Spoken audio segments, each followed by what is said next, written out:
మీ ఎలాంటి వ్యాపార ప్రకటనలకైనా వెంటనే మా ఛానల్ సంప్రదించండి. ప్రస్తుతం మనతో పాటు ప్రముఖ ఆధ్యాత్మికవేత్త ఆస్ట్రాలజర్ బ్రహ్మశ్రీ సుభాష్ శర్మ గారు మనతో ఉన్నారు. గురువుగారితో మాట్లాడేద్దాం. నమస్కారం గురుగారు. శ్రీమాత్రేయమండి. గురుగారు, డిసెంబర్ నెలకు వచ్చేసాం. చూస్తూనే సంవత్సరం చివరికి వచ్చేసాము. సో మరి కుంభరాశి వారికి సంవత్సరం చివరిలో అంటే డిసెంబర్ నెలలో ఎలా ఉండబోతుంది? తీపి జ్ఞాపకాలు యోగాలు ఏమన్నా ఉంటాయా, లేదంటే కాస్త ఇబ్బందికర పరిస్థితులే ఉండబోతున్నాయి? ఓవరాల్గా ఈ నెలలో ఎలాంటి జాగ్రత్తలు తీసుకోవాలి వీళ్ళు? తప్పకుండా తెలియజేస్తాను. ముందుగా ప్రేక్షకులందరికీ శ్రీమాత్రే నమః, శ్రీ గురుభ్యో నమః. జ్ఞానినాంనపి చేతాంసి దేవీ భగవతీ హిస బలాయ కృష్యమోహాయ మహామాయ ప్రయశ్చతి. చాలామంది కొంచెం సందిగ్ధంలో కానీ ఆలోచనలో పడుతూ ఉంటారు. ఏమిటండి, పోయిన నెల అలా చెప్పారు, ఈ నెల ఇలా చెప్తున్నారు, అలాగే మీరు గడిచిన నెలలో చాలా అద్భుతంగా ఉందని చెప్పారు, ఇప్పుడేమో ఇలా చెప్తున్నారు అని చెప్పి మనం చెప్పుకునేటటువంటి రాశి ఫలాలు మాస ఫలితాలు అని చెప్పి ప్రతి ఒక్కరు గుర్తించుకోవాలి. ఎప్పుడైతే రవి సంక్రమణ జరుగుతుందో మనం ప్రతి నెలకు రవి ఒక రాశిలో నుంచి ఇంకో రాశిలోకి, అంటే సూర్యుడు ఒక రాశి నుంచి ఇంకో రాశిలోకి ప్రయాణం చేస్తూ ఉంటారు. మాస ఫలితాలు చూసుకునేటప్పుడు రవి యొక్క ఆధారంగా, అంటే సూర్యుడి యొక్క గమనం ఆధారంగా మనం చెప్పుకుంటాము. అలాగే సంవత్సర ఫలితాలు చెప్పుకునేటటువంటి సమయంలో గురువు యొక్క ఆధారంగా మనం చెప్పుకుంటాము. అంటే ఈ నెల ఉన్నటువంటి ఫలితాలు వచ్చే నెల ఉండవు, వచ్చే నెల ఉన్నటువంటి ఫలాలకు మరొక నెల ఉండవు. ఇది ప్రతి ఒక్కరూ గుర్తించాలి. దాని యొక్క అనుసంధానంగానే నేను రాశి ఫలాలు చెప్తాను తప్ప మీరు పోయిన నెల చాలా బ్రహ్మాండంగా ఉందన్నారు, అదన్నారు, ఇదన్నారండి అని చెప్పేసి అంటే ఆ నెలలో ఫలితాలు ఆ రకంగా ఉండేటటువంటివి. మరి ఈ నెల వచ్చేసింది, డిసెంబర్ వచ్చేసేసింది, మరి డిసెంబర్ నెలలో ఉన్నటువంటి ఫలితాలు డిసెంబర్ నెలకు మాత్రమే వర్తిస్తాయని ప్రతి ఒక్కరూ గుర్తుపెట్టుకోండి. నేను చెప్పే రాశి ఫలాలు నేను శాస్త్రానికి అనుగుణంగా జ్యోతిష్యం యొక్క ప్లానెటరీ పొజిషన్ ఆధారంగా మాత్రమే చెప్తాను తప్ప ఇక్కడ మీకు ఏదైతే జీవితంలో జరుగుతున్న సంఘటనలు నేను చెప్పలేను. ఎందుకంటే ప్రపంచంలో 100 కోట్ల జనాభాలో 100 కోట్లకు 100 కోట్ల మంది జనాభా యొక్క కుంభరాశి వారి యొక్క సంఖ్య ఒకే రకంగా ఉంటుందని చెప్పుకోను. వారి వారి పరిస్థితిని, వారి వారి భవిష్యత్తుని అంచనా వేసుకొని చెప్తూ ఉంటారు. జ్యోతిష్యంలో ఇప్పుడున్నటువంటి ప్రభావం ప్రకారం కుంభరాశి వారి యొక్క ఫలితాలు ఎలా ఉంటాయంటే, కుంభరాశి వారికి 10వ స్థానంలో మన రవి సంచారం అంటే సూర్యుడి యొక్క సంచారం నడుస్తూ ఉంది. అలాగే 2వ స్థానంలో శని సంచారం అంటే మీనరాశిలో శని సంచారం జరుగుతూ ఉంటుంది. ముఖ్యంగా కాలగమనంలో కనుక చూసుకున్నట్టయితే ఎప్పుడైతే మాస ఫలితాలు మనం చెప్పుకుంటామో ఆ మాస ఫలితాలు ప్రధానంగా రవి యొక్క సంచారము, శని యొక్క సంచారాన్ని మనం గమనిస్తూ ఉంటాం. కనుక 10వ స్థానంలో కుంభరాశి వారికి మన రవి సంచారం అనేటటువంటిది అద్భుతమైనటువంటి యోగాన్ని కలగజేస్తూ ఉంటుంది. 10వ స్థానంలో ఈ యొక్క సూర్యుడి యొక్క గమనం అనేటటువంటిది కుంభరాశి వారికి ఆరోగ్యాన్ని కలగజేస్తుంది, ఐశ్వర్యాన్ని కలగజేస్తుంది, ఆనందాన్ని కలగజేస్తుంది. పూర్వజన్మ సుకృతము చేత కుటుంబ కలతలు కానివ్వండి, కుటుంబంలో ఇబ్బందులు కానివ్వండి, ఇవన్నీ కూడా తొలగిపోవడానికి ఈ మాసము వాళ్ళకు అద్భుతమైనటువంటి మాసంగా చెప్పుకోవచ్చండి. కోర్టు సమస్యలు కావచ్చు, పోలీస్ స్టేషన్ వ్యవహారాదులు కావచ్చు, పెద్దవాళ్ళ యొక్క సత్సంబంధాలు కావచ్చు, లేదా ఆస్తి గొడవలు కావచ్చు, లేదా అయిన వాళ్ళతో సత్సంబంధాల యొక్క ఇబ్బందులు కావచ్చు, వాటన్నిటినీ పరిష్కరించుకోవడానికి ఈ డిసెంబర్ మాసము చాలా కలిసి వచ్చేటటువంటి మాసంగా చెప్పుకోవచ్చు. శని ఇంపాక్ట్ అంత ఉండదంటారా వీళ్ళ మీద? వీళ్లకు 2వ స్థానంలో శని సంచారం అనేటటువంటిది కేవలం 2.5 సంవత్సరాల పాటు మాత్రం ఉంటుంది. ఆల్మోస్ట్ 1 సంవత్సరం అంతా పూర్తయిపోవడానికి దగ్గరగా వచ్చింది. ఇంకా 1.5 సంవత్సరం పాటు వీళ్ళకు శని ప్రభావం అనేటటువంటిది ఉంటుంది. మీనరాశి నుంచి ఎప్పుడైతే మేషరాశిలోకి అడుగు పెడతారో కుంభరాశి వారికి శని ప్రభావం పూర్తిగా తొలగిపోతుంది. ఒక రాశికి ముందు స్థానంలో కానీ వెనక స్థానంలో కానీ శని ఉన్నట్టయితే దాన్ని ఏలినాటి శని అంటూ ఉంటారు. ఇప్పుడు ఆల్రెడీ వీళ్ళకు మకర రాశి నుంచి కుంభరాశికి, కుంభరాశి నుంచి మీనరాశికి, మీనరాశి నుంచి మేషరాశికి వెళ్ళిపోయిందంటే కుంభరాశి వారి యొక్క ఏలినాటి శని పూర్తిగా తొలగిపోతుంది అని అర్థం. కనుక ఇప్పుడున్నటువంటి ప్రస్తుత కాలంలో శని యొక్క ప్రభావం ఉన్నప్పటికీ కూడా ఇప్పుడు ఎప్పుడైనా గుర్తుపెట్టుకోండి, సూర్యుడి యొక్క తేజస్సుకి, సూర్యుడి యొక్క వెలుతురికి కొన్ని గ్రహాలు నెగిటివ్ ఇంపాక్ట్ని ఇవ్వలేవు. కాబట్టి జాతకంలో కుంభరాశి వారికి ఈ యొక్క మాసంలో సూర్యుడు చాలా బలంగా ఉన్నాడు కాబట్టి శని యొక్క ప్రభావం అంతగా చూయించదు. కాబట్టి శని గురించి భయపడాల్సిన పని మీకు ఏమీ లేదు. కుంభరాశి వారికి ఈ మాసము చాలా అద్భుతమైనటువంటి ఫలితాలు ఉంటూ ఉంటాయి. అనుకున్నటువంటి పనులలో విజయం సాధిస్తూ ఉంటారు. చేసే పనిలో మంచి నైపుణ్యం కలిగినటువంటి వారుగా ఉంటారు. పై అధికారుల నుంచి మన్ననలు పొందుతూ ఉంటారు. ప్రమోషన్స్ కానివ్వండి, ట్రాన్స్ఫర్స్ కానివ్వండి, లేదా ఇతర వ్యవహారాదులు కానివ్వండి, అన్నింటిలో కూడా విజయం సాధించేటటువంటి అవకాశము డిసెంబర్ మాసంలో వీళ్లకు ఏర్పడుతూ ఉంటుంది. కనుక తగు జాగ్రత్తలు తీసుకొని వీలైనంత వరకు ఈ అదృష్టాన్ని మీరు ఉపయోగించుకుంటే మీకు శుభం లాభం కలుగుతుందండి. గురుగారు, కొత్త సంవత్సరం వస్తుంది కాబట్టి సాధారణంగా డిసెంబర్లో ప్రణాళికలు చేసుకుంటూ ఉంటారు. నేను ఇలా ఉండాలి, ఇదే చేయాలి, లాంగ్ టర్మ్ గోల్స్ పెట్టుకుంటూ ఉంటారు. సో ఈ టైంలో ఆ ప్రణాళికలు కరెక్ట్గా అంటారా? ఆ సామర్థ్యం ఉంటుందా అది తీసుకునే అంత వీళ్ళకి? ఇప్పుడు కొత్త సంవత్సరము అన్నదానికి నా భావన, నా మనసులో ఉద్దేశం, ఉగాది మనకు కొత్త సంవత్సరము. ఇంగ్లీష్ క్యాలెండర్ ప్రకారం డిసెంబర్ అయిపోయింది, డిసెంబర్ 31 అయింది, జనవరిలో అడుగు పెట్టామంటే ఏ మార్పులు ఉండవండి. అకార్డింగ్ టు ఆస్ట్రాలజీ మనకు కాలంలో కానీ, వాతావరణంలో కానీ, ప్రకృతిలో కానీ మార్పులు వచ్చేటటువంటి మాసము ఉగాది మాసంలో. ఉగాది ఎప్పుడైతే ప్రారంభమవుతుందో అప్పుడే మనకు ప్రకృతిలో మార్పులు వస్తాయి, అలాగే వాతావరణంలో మార్పులు వస్తాయి, మనిషిలోనూ మార్పులు రావడం జరుగుతూ ఉంటుంది.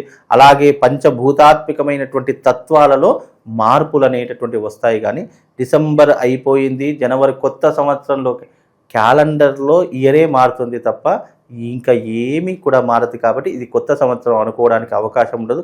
కాకపోతే ఇంగ్లీష్ నెలల ప్రకారం మన వాళ్ళు ఇంగ్లీష్ నెలలకు చాలా అలవాటు పడిపోయారు. కాబట్టి కొత్త సంవత్సరం ఇక డిసెంబర్ అయిపోయింది కదా, ఇక జనవరి 1 నుంచి మనం ప్రణాళిక చేసుకుందాం అనుకున్న వాళ్ళకు మాత్రము మంచి సత్ఫలితాలు ఉంటాయి.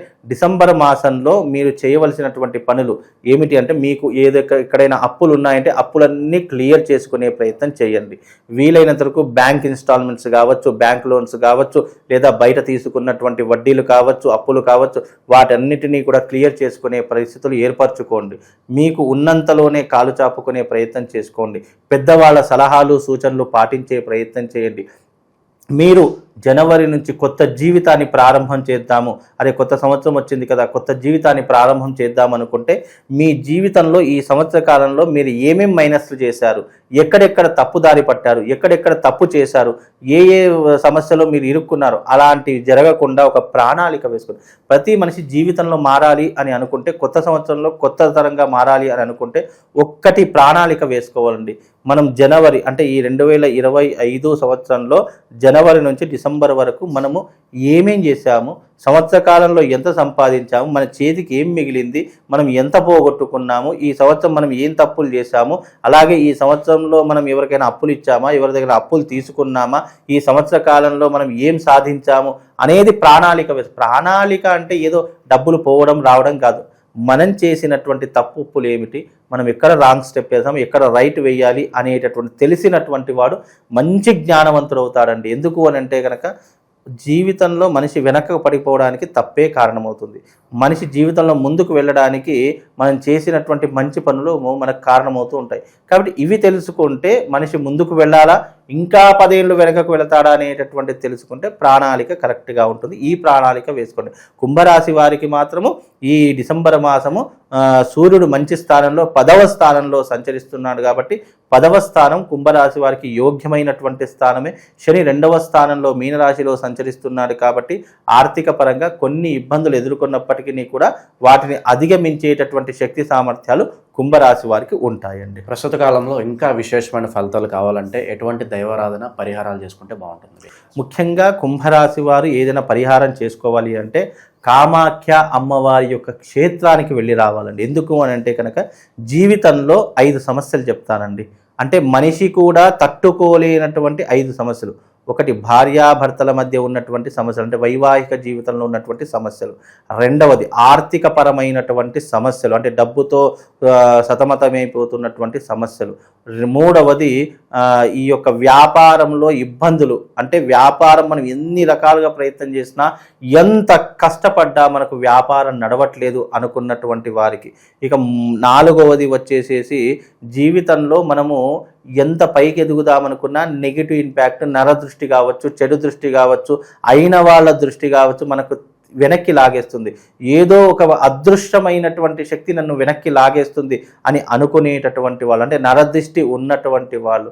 ఇక చిట్ట చివరిది 5వది కుటుంబంలో సంతానముతో కానీ, లేదా ఆర్థికపరమైన ఇబ్బందులతో కానీ, భార్యతో కానీ, భర్తతో కానీ ఇబ్బందులు ఉన్నటువంటి వారికి కానీ, ఈ రకమైనటువంటి ఇబ్బందులు, ఈ 5 రకాల ఇబ్బందులు ఉన్నటువంటి వారికి, ఆరోగ్య సమస్యలు ఉన్నటువంటి వారికి, చాలామందికి ఈ మధ్యకాలంలో డబ్బులు ఎన్నో ఉంటున్నాయి కానీ ఆరోగ్యం చక్కబడటం లేదు. అలా ఆరోగ్య విషయంలో ఏదైనా ఇబ్బందులు ఉన్నా, ఈ పంచతత్వములో ఎవరికైనా ఇబ్బందులు కలిగిస్తూ ఉంటే తప్పకుండా కామాఖ్యకు వెళ్ళి రండి.